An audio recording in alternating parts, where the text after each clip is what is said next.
मुंडक उपनिषद तृतीय मुंडक प्रथम खंड। सत्य ही जय को प्राप्त होता है। जो मनुष्य इस सत्य को धारण करता है और इस मार्ग पर चलता है उसी की अंत में जय होती है और वो ही उस सत्य को अपने भीतर धारण करता है, मिथ्या नहीं। और मिथ्या से कुछ नहीं होगा। संसार की आसक्ति में लगे हुए मनुष्य हैं जो मिथ्या में ही लगे रहते हैं और इस संसार को सत्य मानकर कर्म कर रहे हैं, आसक्त हो गए हैं, तो इस मिथ्यापन से कुछ नहीं होगा। उस सत्य की जय होती है। उस सत्य का अपने अंदर अनुभव करो। सत्य से ही उस देवयान मार्ग का विस्तार होता है और सत्य से ही उस परम पिता के परमात्मा के मार्ग का विस्तार होगा आपके अंदर। जब आप नियम पूर्वक ध्यान और साधना करोगे तो आपके अंदर फिर उस सत्य का नियम पूर्वक विस्तार होगा, जिससे आप काम ऋषिजन गमन करते हैं जहाँ उस सत्य का परम धाम है। और जो ऋषिजन है उस सत्य को अपने अंदर धारण कर लेते हैं, उस परम पिता परमात्मा के मार्ग को अपने अंदर धारण करके वो ध्यान साधना के द्वारा और चिंतन मनन के द्वारा उस सत्य के परम धाम को पा जाते हैं, उसका अनुभव कर लेते हैं। निरंतर उस परम पिता का अनुभव अपने भीतर करते हैं और ऋषिजन इसी मार्ग से निर्वाण को प्राप्त हुए हैं। जो ऋषिजन हैं इसी सत्य को अपने भीतर धारण करके, तो इसलिए मनुष्य को वो परम पिता परमात्मा का मार्ग ही चुनना चाहिए और इस सत्य को अपने अंदर धारण करना चाहिए। वह विरत, दिव्य और अचिंत्य रूप है। तो वह दिव्य है और बृहत है और उसकी कोई चिंता नहीं हो सकती। उस परम पिता परमात्मा की कोई चिंता नहीं कर सकता। वह चिंता से रहित है। अनुभव कर सकते हैं उस परम पिता परमात्मा का। यह सूक्ष्म से भी सूक्ष्म भाषित होता है और इस परम पिता परमात्मा से भी सूक्ष्म कुछ नहीं है। यही सबसे सूक्ष्म है और वो सूक्ष्म से भी सूक्ष्म हमें भाषित होता है। अनुभव होगा अपने भीतर तो फिर हमें वो सूक्ष्म से भी सूक्ष्म भाषित होगा और उसका अनुभव होगा, हमें ऐसा दिखाई देगा। दूर से भी अत्यंत दूर है और वो दूर से भी दूर है और निकट भी है। उससे निकट कोई नहीं है और उससे दूर कोई नहीं है। तो वो परम पिता परमात्मा, इसमें ऋषि यही कह रहे हैं कि वो सब जगह है और मनुष्य उसको अपने भीतर प्रकट कर सकता है जब चाहे ध्यान साधना के द्वारा उसका परम पिता का अनुभव कर सकता है। वो निकट भी है और दूर भी है। यह देखने वालों की हृदय गुहा में छिपा हुआ है और यह हमारी हृदय गुहा में छिपा हुआ है। हृदय गुहा में इसलिए छिपा हुआ है क्योंकि जो हमारे हृदय की अवस्था है वो निर्विचार की अवस्था है। उसमें कोई विचार नहीं है, वहाँ मन खत्म हो जाता है। तो इसलिए उन्होंने हृदय की इसको संज्ञा दी है। उस परम पिता परमात्मा को वहाँ पर कोई विचार नहीं है। वो परम पिता परमात्मा यहीं हमारे हृदय में छुपा हुआ है।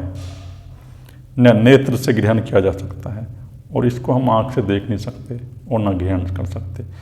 परम पिता परमात्मा को ना तो हम आँख से देख कर सकते हैं और ना ही ग्रहण कर सकते हैं और न वाणी से, और न ही वाणी से इसको ग्रहण कर सकते हैं और न ही अपने इंद्रियों के द्वारा हम इसे ग्रहण कर सकते हैं और न ही तप अथवा कर्म से।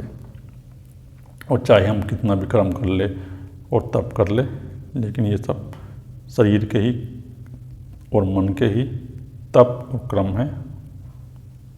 इसका परमात्मा से कोई किसी प्रकार से संबंध नहीं है और इनके द्वारा वह अनुभव नहीं किया जा सकता।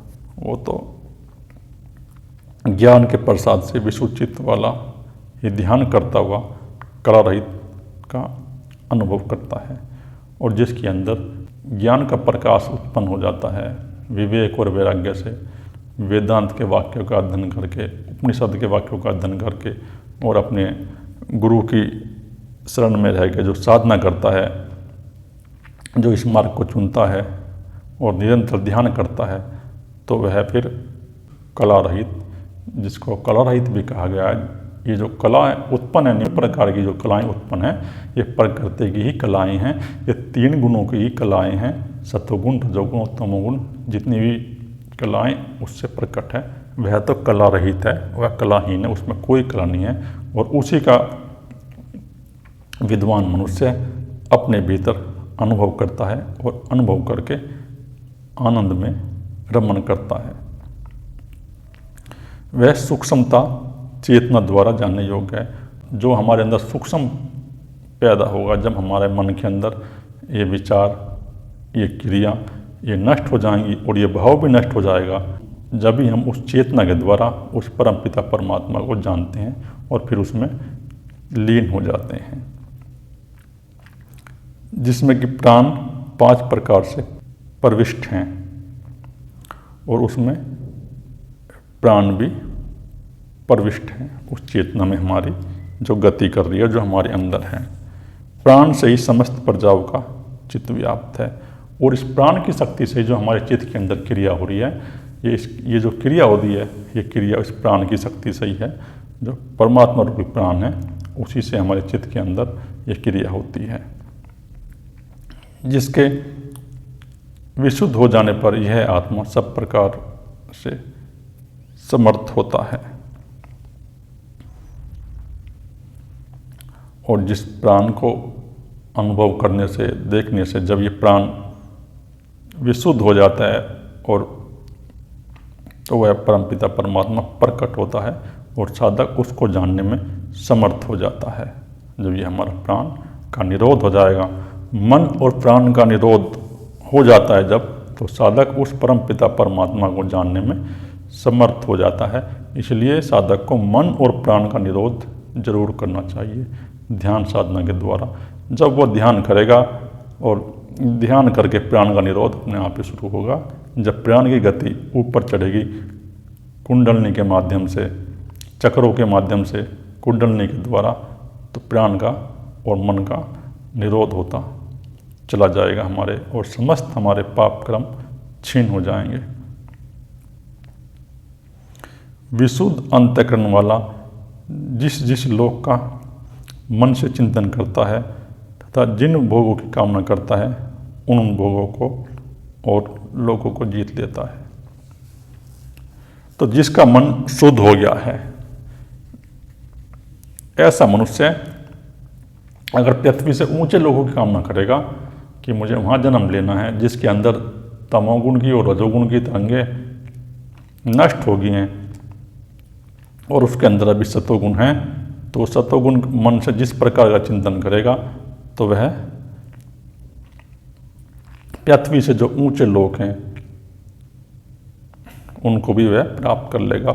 जिस प्रकार के भोगों की वह अपने मन के अंदर कामना करेगा, तो उन भोगों को वह प्राप्त कर लेगा, उसे वह भोग परमात्मा प्राप्त करा देगा और उन भोगों को और लोगों को भी जीत लेता है और फिर अपने ध्यान साधना से उन भोगों को और लोगों को भी जीत लेता है। इसलिए ऐश्वर्य की इच्छा करने वाला पुरुष आत्मज्ञानी की अर्चना करे। तो इसलिए जो ऐश्वर्य चाहता है, जो परम आनंद चाहता है अपने भीतर, ऐसा मनुष्य उस आत्मज्ञानी की अर्चना करे और अर्चना करके